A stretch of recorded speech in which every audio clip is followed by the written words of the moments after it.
Mag-fast muna ako kasi nakaramdam ako ng gutom. Anyway, good morning po sa inyong lahat. Yung mga ganap-ganap natin, nagsimula na sa umaga. Basta inyong mga araw, guys. So guys, yung aking lumpia, spring roll, and yung dalawang po. So ayun, kain-kain na naman tayo. Kain-kain na naman tayo. Thank you, Lord. Mas masarap may ketchup. Tapusin ko ito. Ngayon, it's already 9:45. Baka magulay lang kami today, hindi pa sa aming brunch. Tapusin ko lang sampay. At naligpit ko na yung mga basura dahil today is Wednesday. Maaga pa yan sila darating. And then sabi ni Juan sa school daw, yung daw pinag-usapan nila agad. Kasi everybody was sleeping pa daw. Alam nyo guys, mayroong balita about sa rayosag na hindi siya pwedeng makain. Kawawa naman nung nagbibenta nito. Pero mas syempre, dapat yung safety, di ba? Kitaan sila yung excessive na chemical ba? Kaya dapat kasi, yung sag na binibili namin, dapat hugasan talaga yan guys na maigi. Yan talaga turo sa akin ni ama. Sila ni ante. Ang mga sag na binibili dito, kailangan talaga. Galing ako sa labas. And bumili ako ng aking maluluto. So, ang binili ko is yung chamsur na sag. Favorite ko rin yun. And yung ano guys, budi. Budi na may, alam niyo yung budi? Mga beans yun. Di ko alam kung tama yung pag-pronounce ko. Yung white black eye beans pero fresh siya. At saka lagyan ko yan ng bamboo shoot with patatas. So, magulay muna kami ni Dipa kasi nga nagmoton kami nung isang araw. Ayun guys, at ayon sa balita, yung iba sa Nepal ngayon, nakakaramdam sila ng aftershock. Sana wag na lang sa amin, banda. Kasi nakakatakot. Nakita ko kaya guys, na-share ng GMA ba yun? Ayun, talagang yung nakabike. Kung hindi ako nagkakamali, GMA ba o ano? ABS. So ayun. Nawa ay wag na maulit dahil kawawa din naman yung mga na biktima at yung mga pamilya na nawala ng mahal sa buhay. Sabi ko nga sa inyo guys, sabi ko kay Dipak, naku, mamamatay ata ako sa nervyos nito. Sabi ko kay Dipak, kasi hindi mo talaga maano ba, natatakot talaga ako guys. Sabi ko nga kayuhan, kagabi Yuhan, oo, ando na yung nagpe-pray tayo, pero tao lang tayo, di ba? Sabi ko Yuhan, sabi ko sa kanya, matatakot ako matulog kasi ayoko yung maramdaman yung kama natin. Sabi ko na nagsishake.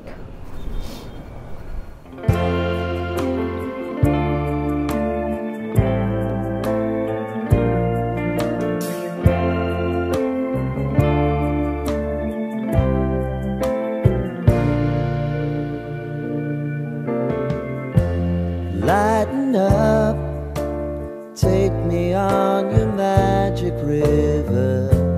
Tell me all your dreams align. Sign me up.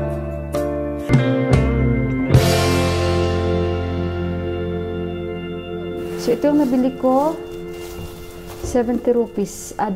So ayan yung nabili ko, mix ito. May green peas para makita nyo. Ayan. May green peas, tsaka ito yung budi. Iwan ko kung tama yan. Yan. So, fresh ito, pero may nakamix siya mga green peas. Yan. I think mas masarap kasi, ano siya eh. Kumbaga guys, fresh na mga beans. So, yan yung, and ito yung binili ko, yung white black eyed beans. Yan. Mabilis din ito palambutin sa pressure cooker. Ano to, 60 rupees naman yung binili ko.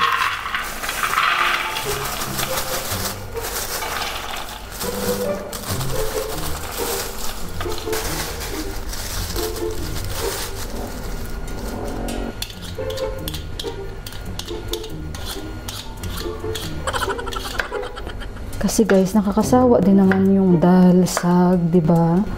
So, minsan, para maiba, ito na yung ginagawa ko. Nag-aalusop ako. Tapos, ito. Nakalimutan ko yung pangalan na to na ulam na ito guys, na may bamboo shoot.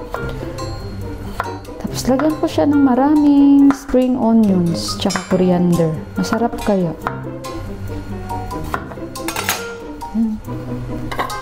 Iniwa ako ng sibuyas. Let's do it. Tapos maghimay pa ako Mabilis lang.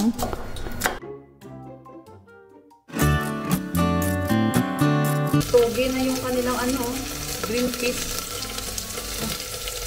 Ilagay na natin to. Sabay-sabay na. Kasi pressure cooker naman na natin ito. Sinusab na. Ilalagay din ako ng magic sarap. Isanayin ko muna yung patatas at saka guys, mga beans. So, ganyan siya guys. At ilagay natin yung bamboo shoot. Lahat may pagsama-samahin na natin. Bilis lang yung lumambot mamaya. Yan. Kita nyo, iba-ibang beans. Ito yung bamboo shoot. Okay guys, so nilagyan ko siya asin, tsaka turmeric, tapos itong magic sarap. Ilagay tayo. Kunting pepper lang. Then maglagay ako nito, yung garam masala. Garam masala, maglagay ako. And yung coriander powder. Tapos ipag-mix-mix lang natin. Hindi tayo maglalagay ng kamatis sa lutong ito. O diba parang master chef Ginger garlic paste lang po ang ilalagay natin. Pero gisahin muna natin ng maigi para mag-absorb talaga lahat yung lasa niya sa gulay. So ganyan. Makinig kayo class.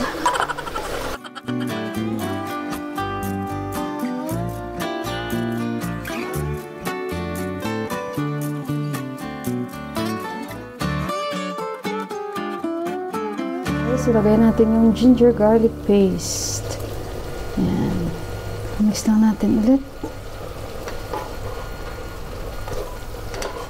Tapos, pag medyo dry na talaga siya, lagyan natin ng tubig and i-whistle na natin. Siguro mga ito guys, dahil fresh naman itong beans natin, mga 4 or 5 whistle.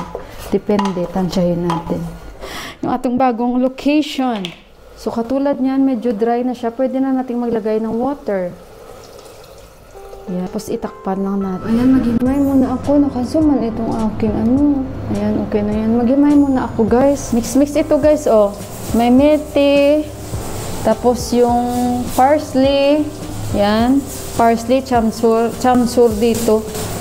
Mix-mix. Kalimutan ko na sa English yung isa nito. Nung last na ipakita ko sa inyo.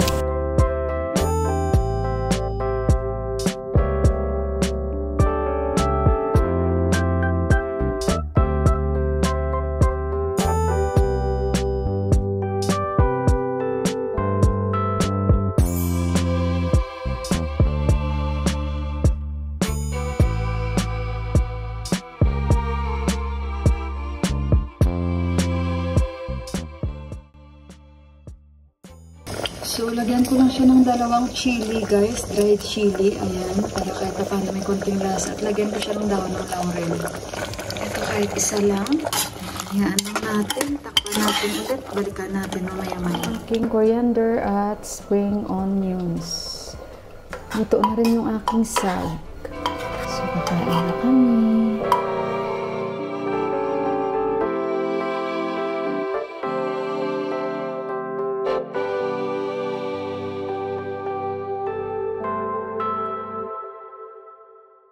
So, tapos na kaming kumain at magsasampay na naman ako dito dahil guys, habang may araw, i-grab natin tong opportunity na to